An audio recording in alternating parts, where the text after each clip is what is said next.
Welcome to Sleepy Tales, a place where myths and legends are told slowly and softly to help you gently fall asleep.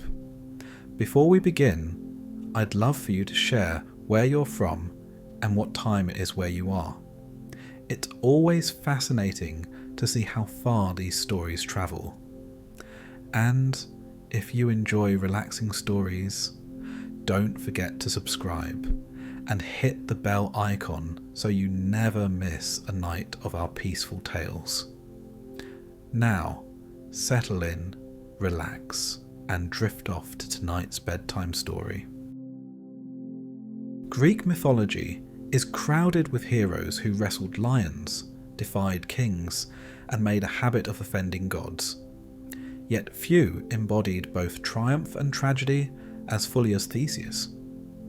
From Trojan to Crete and finally Athens, his life was marked by daring feats, clever escapes, and complicated choices. This is the story of Theseus. In the beginning, Theseus was not so much born as he was administratively arranged. His story began not with the straightforward union of man and woman, but with a bargain, a misunderstanding, and the kind of parental planning that would make any mortal child feel like the afterthought of divine paperwork. Aegeus, King of Athens, was the first official claimant to the title of father. Yet Aegeus was a man whose kingship was secure, but whose lineage was not, for he had no sons, only questions. In the world of Greek royalty, questions were dangerous things. A king without an heir was a king whose throne looked suspiciously available to ambitious nephews and opportunistic neighbours. So, Aegeus went searching for answers the way many men of myth did, through oracles. He received the kind of prophecy that was both specific and utterly useless. The oracle at Delphi, with her usual precision, told him not to loosen the mouth of his wineskin until he returned to Athens. This, of course, could mean anything, and like most riddles, it seemed more designed to confuse than to guide. Aegeus, unable to interpret it, went to Trojan to visit King Theseus, a man of sharper wit and looser moral standards. Theseus read the riddle in his own way, perhaps deciding that if Aegeus could not understand it, then Theseus could at least use it to advance his family. Thus, Aegeus found himself in the company of Aethra, Theseus's daughter, in what might be politely described as a diplomatic arrangement. Some traditions suggested that Poseidon himself also visited Aethra that same night, because the gods rarely resisted the chance to complicate a family tree. The result was a child with two fathers, or perhaps one father and one god, depending on one's theological preferences. Theseus was, therefore, simultaneously the heir of Athens and a possible son of the sea god. Either way, he was destined for trouble, because no child with more than one father ever enjoyed a peaceful upbringing. Aegeus, cautious as ever, was not ready to parade his new heir before the people of Athens.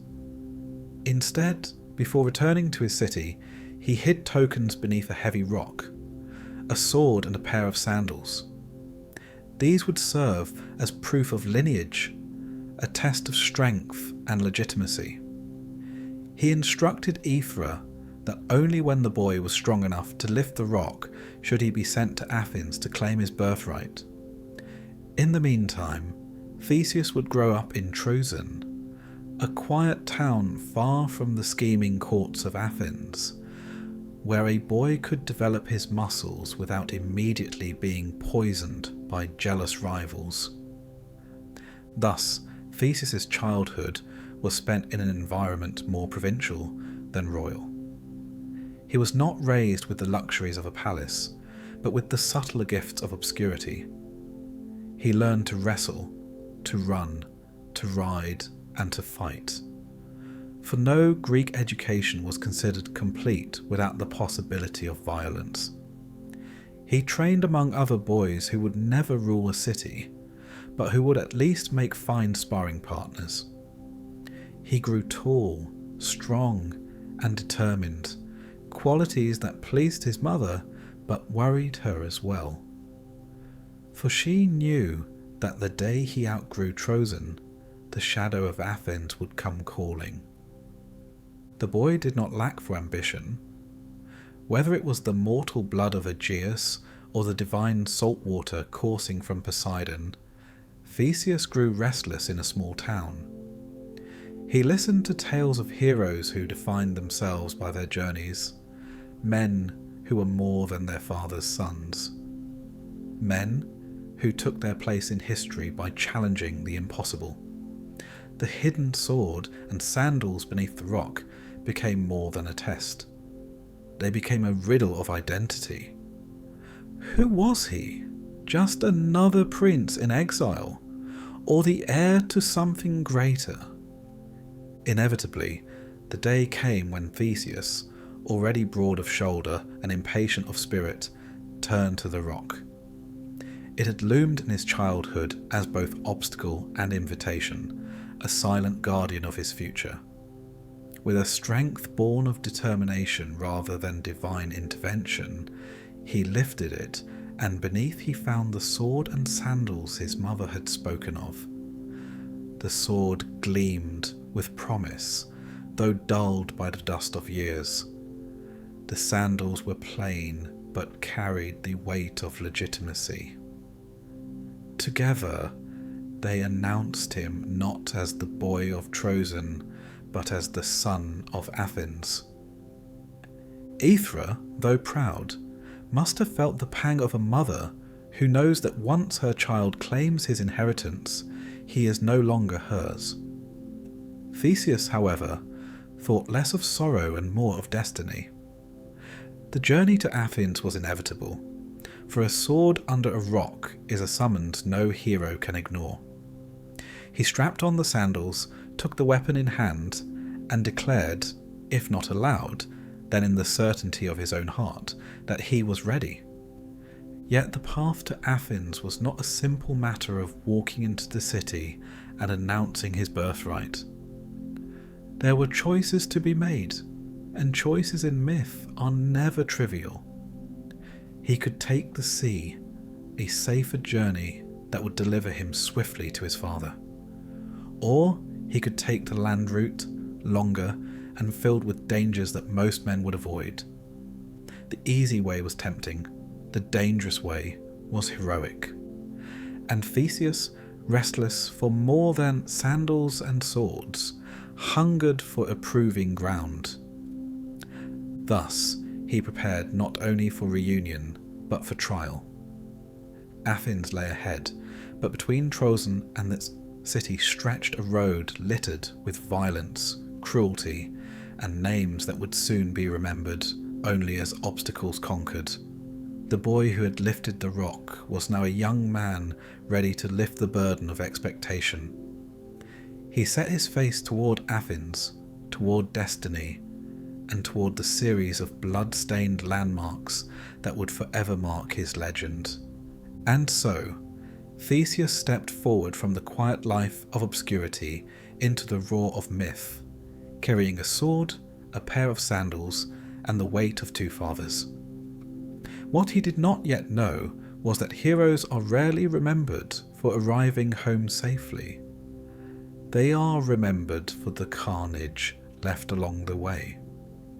The road awaited him, a gauntlet of monsters and men, and Theseus would not refuse its invitation.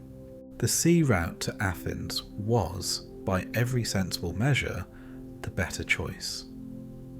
A ship could have carried Theseus across the waves in safety, delivering him quickly to his father and sparing him the hazards of the countryside. But sensible measures were rarely the concern of Greek heroes. For what was the use of sandals and sword if they were not christened with blood? Theseus, restless and ambitious, rejected the sea and turned instead to the land road, a path infamous for its dangers. It was a route less of travel and more of survival, haunted by men who mistook cruelty for legacy. By choosing it, Theseus did not merely seek to reach Athens, he sought to earn Athens. The first of his obstacles was Periphetes, known without affection as the club-bearer. Periphetes had earned his reputation less by wit and more by the blunt force of his chosen weapon, an enormous iron club with which he bludgeoned travellers to death. He was lame of leg and dim of intellect, but these defects did little to soften the blow of iron on bone. For years he had ruled the road by fear, reducing men to corpses and corpses to warnings. Theseus, however, had no intention of being warned. He met Periphetes not with avoidance, but with confrontation, wresting the iron club from the murderer's hands and turning it back upon its owner.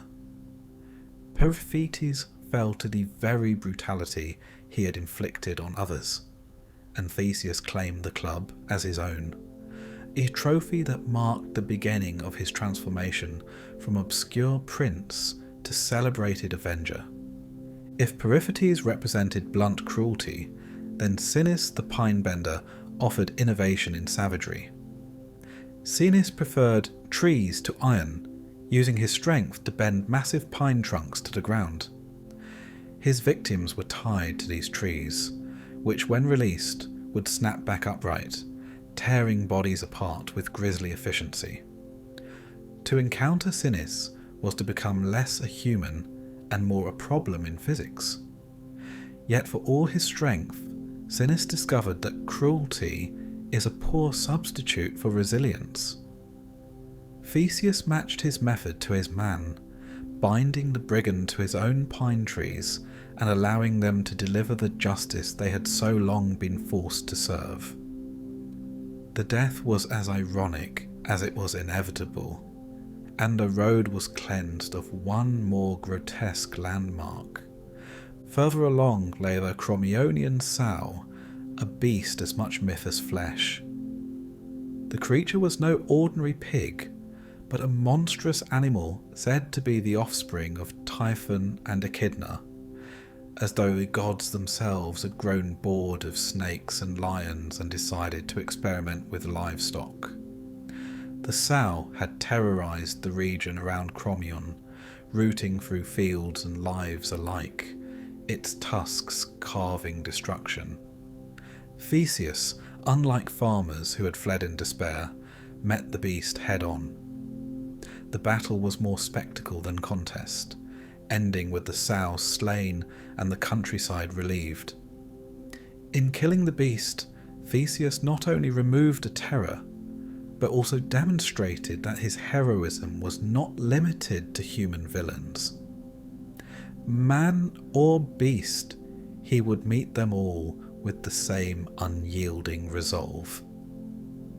The next trial came in the form of Scyron, whose cruelty was layered with mockery. Scyron would sit by the narrow coastal pass, demanding that travellers wash his feet. It was a ritual of humiliation. For once, the weary stranger bent to the task. Scyron would kick them over the edge into the sea below, where a great turtle, or perhaps simply the sea itself, finished the execution. His hospitality was an elaborate insult, a parody of Greek customs turned into predation. Theseus, however, reversed the ritual. Rather than bending, he seized Scyron and flung him into the same waters he had claimed for so many victims. The turtle, patient and impartial, accepted the substitution, and the sea reclaimed the robber who had made it his accomplice. If Chiron mocked hospitality, then Tertion mocked competition. He was a man of great strength and little mercy, a wrestler who challenged all travellers to contests that ended invariably in death. Victory for Certhion meant humiliation and bones crushed into soil. defeat meant nothing at all, for none had survived to tell the tale. Theseus met him on the field not merely with power, but with skill. He wrestled as one who understood that strength without mind is nothing but flailing. Using technique rather than brute force, he threw Cercyon down and ended his reign of mockery. The ground that had been a graveyard became a stage for justice, and the people began to speak Theseus's name not in whispers but in admiration. Last among the road's horrors was Procrustes, a man whose hospitality was more terrifying than sirens and more inventive than cynices. He welcomed travellers to his home and offered them a bed for the night, but the bed was not designed for comfort. If a guest was shorter than the bed, Procrustes would stretch them to fit. If taller, he would cut them down to size.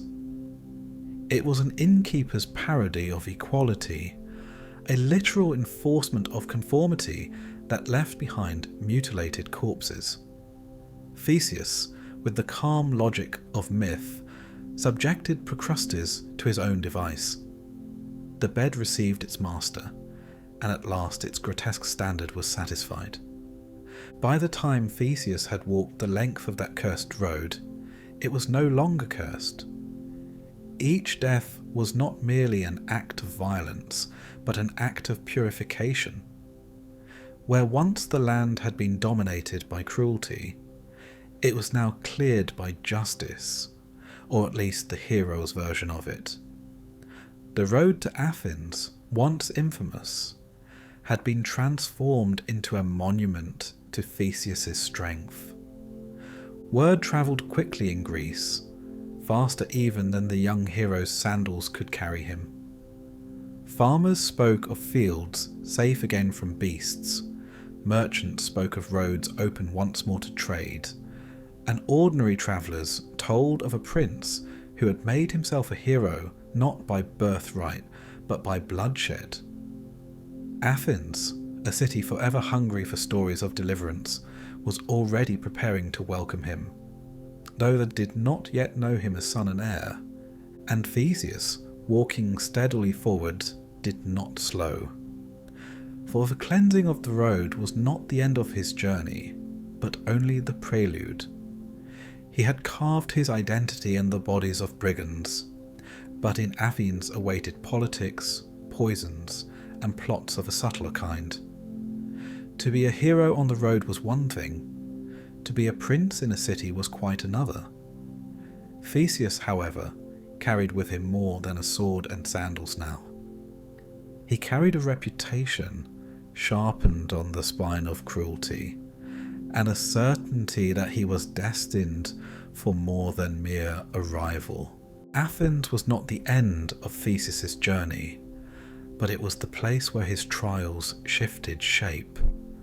The land road had been a gauntlet of violence, where cruelty was obvious and justice was measured in corpses.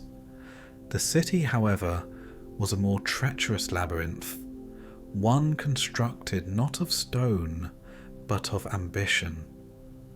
If the countryside had been littered with monsters, Athens was cluttered with schemers. When Theseus first arrived, he was not recognized.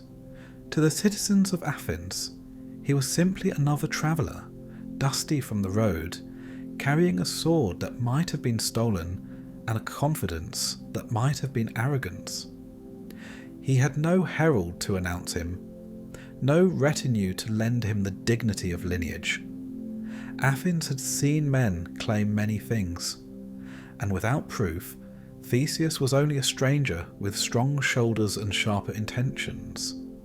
At the heart of the city sat Aegeus, the king who had left tokens beneath a rock long ago, perhaps half forgetting the promise they represented. Age had wearied him, though not so much that he could not be swayed by clever counsel, and beside him, offering exactly that, was Medea. She had fled Corinth after the calamity with Jason, and Athens had become her refuge. To Aegeus, she was both companion and advisor. To the Athenians, she was a foreign witch, powerful and dangerous, tolerated only because the king permitted it. Medea, however, was not inclined to tolerate rivals. She had with her a young son by Aegeus, and in him she saw the path to her permanence. A child of hers upon the throne would secure her position, binding her fate to the city's future. But when Theseus appeared, carrying himself with the ease of one who believed he belonged, Medea's instincts sharpened. She understood what others did not, that this stranger was no mere traveller. He was a threat. If he were indeed the son of Aegeus, then her own child's inheritance would vanish as surely as smoke in wind. Her response was as swift as it was ruthless. She counselled Aegeus against the newcomer, whispering of dangers hidden beneath appearances. She reminded him of the countless pretenders who sought to flatter kings or to claim thrones with forged stories. Aegeus, weary of uncertainty, listened, and so Medea began to weave a plot that would eliminate the problem before it grew too obvious. A banquet was arranged, one of the many feasts through which Greek kings confirmed hospitality and occasionally eliminated guests. Theseus was invited not with honour, but with suspicion, and there Medea prepared to end him. The poison she devised was no crude draught, but a potion designed to erase without spectacle. It would silence the stranger quietly, leaving no corpse to raise questions, only an absence easily forgotten. Theseus, unaware of the scheme, entered the hall as though destiny had guided his every step. He carried with him the sword and wore the sandals, the tokens left long ago beneath the rock in Troezen. To him, they were symbols of legitimacy. To the court, they were only strange details of a traveller's attire. He took his place at the feast, unaware that his next sip of wine would end not only his journey, but his name. Yet fate, which had so far guided him through bandits and beasts, was not ready to abandon him to a cup of poison. As the wine was lifted, as Medea's eyes gleamed with the satisfaction of a scheme nearing completion, Aegeus looked closer. The sword, though worn, was unmistakable. The sandals, though plain, spoke of a story he alone remembered. Memory struck him with sudden clarity. The night in Troezen, the hidden tokens, the hope for an heir. In that moment, recognition outpaced suspicion. The cup was dashed aside, the poison spilling harmlessly to the ground, and the hall erupted in confusion.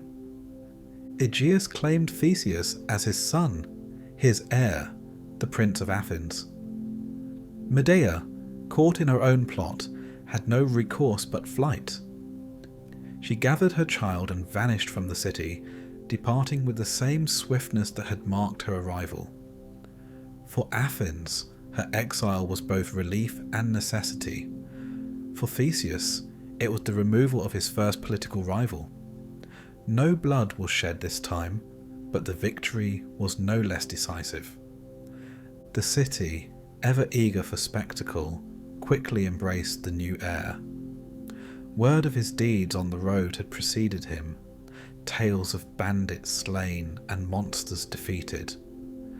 The Athenians, who valued freedom from oppression as much as they admired strength, welcomed the man who had cleansed the highways. To them, he was not simply a son of Aegeus, but a liberator, a hero whose violence had been exercised not for personal gain, but for the safety of others. His popularity grew swiftly, outpacing the caution of courtiers and cementing his place as more than a newcomer. For Aegeus, Theseus was the answer to years of uncertainty. At last, he had an heir, a son who combined the legitimacy of blood with the acclaim of the people. For the Athenians, he was a promise of protection, a prince who had already proven himself before claiming authority. And for Theseus himself, it was a vindication. The sword and sandals had done their work, but it was his deeds that made him worthy of recognition. Yet the crown of Athens was no simple inheritance. To wear it was to inherit not only power, but burdens. Among them the city's submission to Crete and the grim tribute that came with it. Even as Theseus stood victorious in the hall of his father, the shadow of the Minotaur already stretched across the city, promising a trial greater than poisoned wine or scheming witches. For heroes, recognition was never the conclusion. It was only the beginning of expectation. Athens was a proud city, but pride often masks humiliation. Beneath the glory of temples and the chatter of marketplaces, a shadow hung over its people, cast not by gods but by another mortal king, Minos of Crete. Years earlier, Athens had found itself at the losing end of conflict with Crete, and as punishment it was forced into a peculiar and cruel form of tribute. Every 9 years, 7 young men and 7 young women were sent across the sea, not to serve in courts or fields, but to disappear into the labyrinth of Crete. None ever returned, for within that twisting maze dwelled a creature that should not have existed, the Minotaur, half man and half bull, born of divine insult and human folly. The story of the Minotaur was whispered as though recounting a nightmare. Pasiphae, wife of Minos, had been compelled by Poseidon to fall in love with a bull, the kind of divine retribution that blurred the line between punishment and grotesque comedy.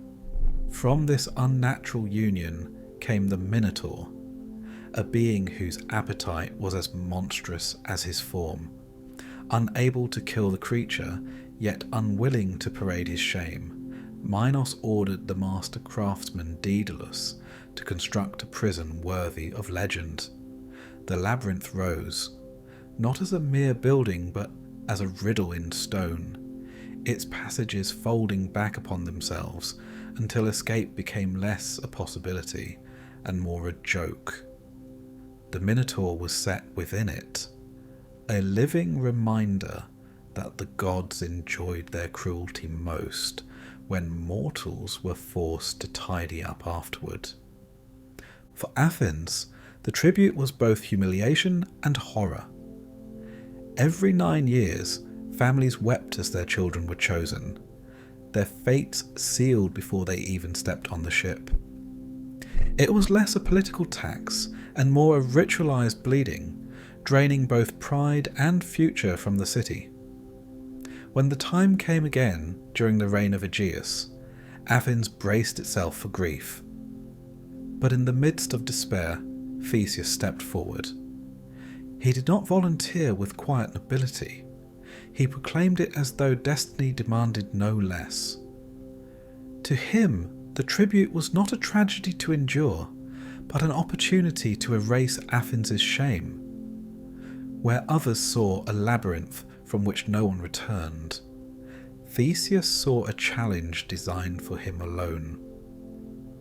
The journey across the sea carried not only the sacrificial youths, but also the weight of Athens' hopes. Theseus stood among them, sword in hand, his presence both a comfort and a reminder of the peril they faced.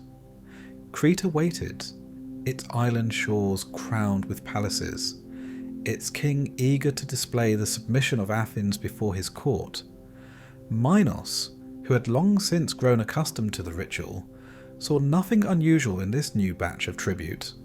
To him they were meat for the maze, but to Ariadne, daughter of Minos, one figure stood apart. Theseus was no trembling victim. He was a man who walked into death as though it was simply another obstacle along the road from Trozen. Ariadne, captivated or perhaps simply weary of her father's grotesque arrangement, chose to intervene. Whether her motives were love at first sight, rebellion against her father, or merely the recognition that history favours those who aid heroes, she offered Theseus a lifeline in the form of a ball of thread.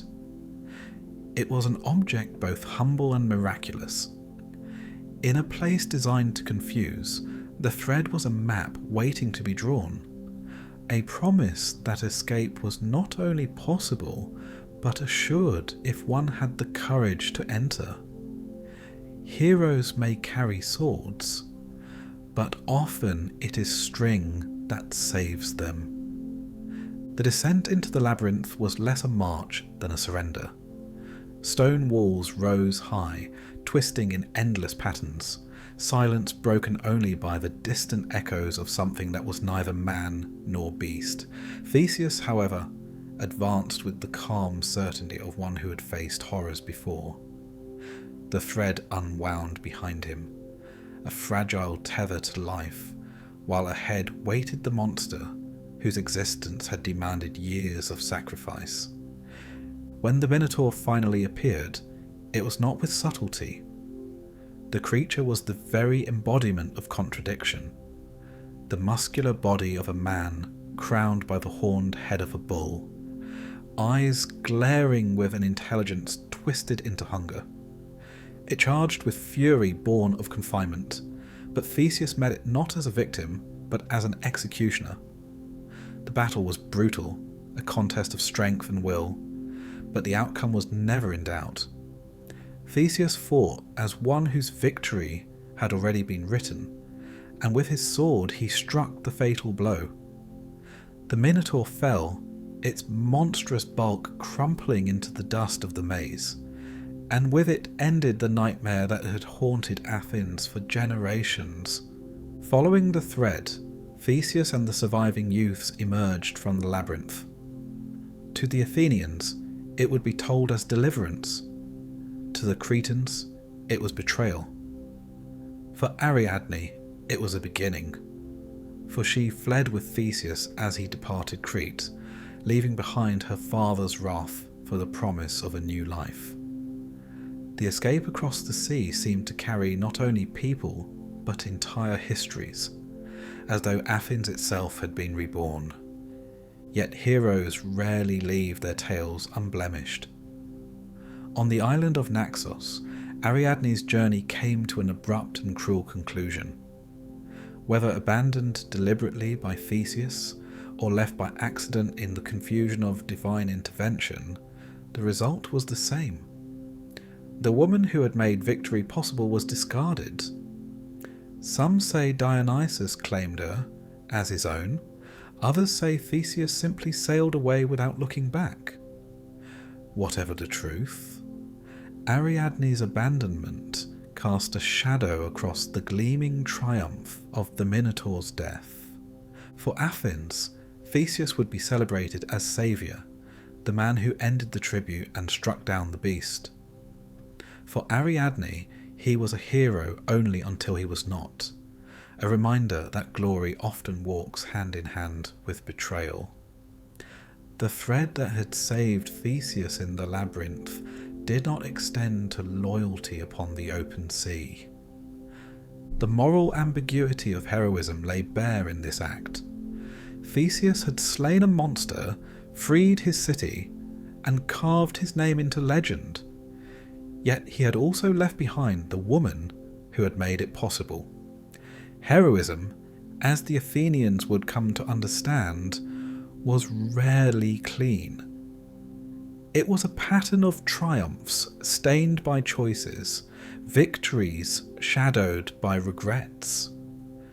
And so Theseus sailed on, the black sails of his ship dark against the horizon, carrying home not only survivors but the complicated legacy of a man who could defeat monsters yet falter against the demands of gratitude. The Minotaur was dead, But the tale of Theseus was far from over, for Athens awaited, and with it a final act of tragedy that no sword could prevent. The return from Crete should have been triumph. Theseus had slain the Minotaur, ended the tribute, and carried the hopes of Athens upon his ship. But even heroes, for all their victories, are undone not only by monsters or enemies, but by lapses in memory. The ship that bore Theseus back to Athens had departed with black sails, symbols of mourning for a voyage expected to end in death. Aegeus, waiting on the cliffs of his city, had agreed with his son upon a simple signal. If Theseus lived, the sails would be changed to white. But in the swirl of events, the escape, the loss of Ariadne, the celebration of victory, Theseus neglected the promise. The sails remained black. When Aegeus looked out to sea and saw the dark ship approaching, despair swallowed him. Believing his son dead, he cast himself into the waves below. The waters claimed him, and ever after bore his name, the Aegean Sea. Theseus returned to find his triumph stained by tragedy. He had freed Athens from its tribute, yet in doing so had unwittingly killed the father who had awaited him so long. The throne passed to him not as reward, but as consequence. He became king, not by succession neatly arranged, but through the vacuum left by despair. As king, Theseus sought to unify the fractured city-state. Athens was not one city, but a collection of villages, tribes and factions, each clinging to its independence. Through what came to be called the Sinuousism, he bound them together under one government, creating a single political body from scattered fragments. In this, he did not slay monsters but managed men, a task no less demanding. The Athenians remembered him not only for the labyrinth, but for giving them an identity that reached beyond village and hill. Yet Theseus was not content with rule alone. Heroes, shaped by conquest, often chafe against the slower rhythm of kingship. He sought adventure still, as though the crown were no more than another trophy to rest beside his sword. He joined Pirate House, king of the Lapiths, in exploits that tested the limits of mortal daring. Together they pursued women as recklessly as they had pursued battle. Helen of Sparta, not yet the fated cause of Troy's downfall, was abducted in her youth by Theseus and Pirithous, hidden away until her brothers, the Dioscuri, forced her release. It was an act less heroic than opportunistic, a reminder that power and appetite often blurred into hubris. The most audacious of their ventures was a descent into the underworld itself. Seeking to claim Persephone as Pirate House's bride, they entered the realm of Hades, a folly of arrogance that only myth could excuse. There they were trapped, seated upon the chair of forgetfulness, bound by the will of the dead. Theseus remained imprisoned until Heracles, descending on his own labour, freed him. Pirate House, however, was left behind, a casualty of ambition too great even for rescue. Each of Theseus's adventures, once celebrated, began to draw criticism. The Athenians, who had adored the hero who cleansed their roads and freed them from Crete, now saw in their king a man distracted by personal quests, inattentive to the steady needs of governance. His charisma, once the source of unity, grew tarnished as age tempered vigour with inconsistency. The people who had once cheered him began to murmur. Heroism is easily admired from a distance, but less easily endured when it leaves the city neglected. In time, the murmurs grew into rejection. Theseus, once the prince who arrived unrecognized and became a symbol of salvation, now found himself unwelcome in the city he had unified. Exile replaced rule. He departed Athens not as a conqueror, but as an outcast, a king without a throne. His wanderings led him to the island of Skyros, where fate, as ever, waited without sympathy. There, under the guise of hospitality, King Lycomedes betrayed him, casting him from a cliff. Whether it was envy, politics, or fear that motivated the act, the result was the same. The great hero of Athens, the slayer of the Minotaur, perished not in battle but by treachery, his body broken upon the rocks. Theseus's death was not marked by triumph or procession. It was quiet, almost ignoble, a stark contrast to the grandeur of his youth. Yet memory has a way of reshaping endings. Athens, which had exiled him, later reclaimed his story. His bones were brought back to the city, interred with honours as though to erase the bitterness of his last years. Legends elevated him once more, presenting him as both founder and protector. A figure of myth as much as history, the legacy of Theseus is one of contradiction. He was the youth who lifted the stone and claimed the tokens of his birth, the hero who cleansed the roads of brigands, the saviour who slew the Minotaur. He was also the king who forgot the sails that doomed his father, the man who abandoned Ariadne, the ruler whose later choices eroded the love of his people. He unified Athens, yet died in exile. He embodied both the heights of heroism and the pitfalls of pride. To remember Theseus is to remember that heroes are not carved from perfection, but from the same flawed stone as all mortals. Their deeds shape cities and stories, but their faults remind us that greatness is never without cost.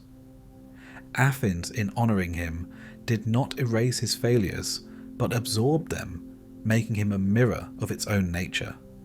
Ambitious, courageous, brilliant, and tragically human.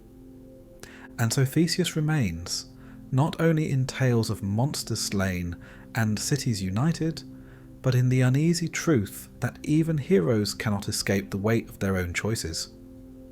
His story ends not with victory, but with ambiguity. A reminder that to be remembered at all is itself a kind of immortality, however complicated.